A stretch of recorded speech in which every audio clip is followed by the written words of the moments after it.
So we always like to make sure that we do a lot of heel work throughout the week, whether that be at the start of a session, at the end of a session, or sometimes go out and just do some dedicated heel work with her. So keeping her on the lead to begin with, making sure that we're not going wrong,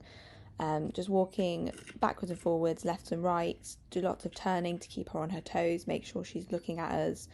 and then occasionally blowing that stop whistle and asking her to sit, making sure she's looking at us, and then moving on again. And you'll notice that when she is walking towards the camera at the moment, she's going a little bit slow, a little bit more hesitant, so just encouraging her either by patting the leg or saying heel again. That's just because she doesn't like the car, so she's going a little bit slower, but we're not going to push her, not going to force her to try and speed up. We're just going to keep our pace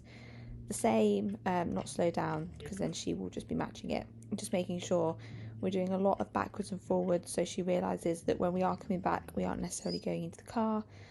And then once we're happy that she is walking nicely on the lead, and then we're not going to make any errors, we take her off the lead and we're repeating the process again. So lots of turning into her, stop whistle, asking for that concentration, for that eye contact, and we don't necessarily want her to be looking at us all the time, but we want her to be engaged and be focused, so that when we are stopping, she's stopping as well. When we are turning, she is turning as well, and she's not too distracted by anything that's going on, even if she isn't looking at us the whole time.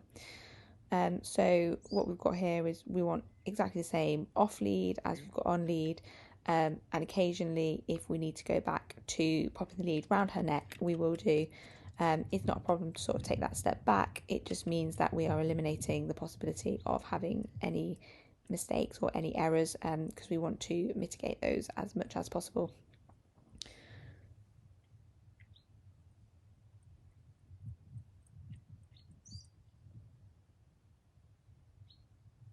And then just occasionally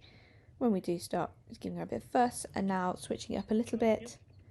asking her to sit and then asking for a heel from a distance, so she has to catch up. Again, taking her time but not forcing her or pushing her too much, and then giving a praise at the end.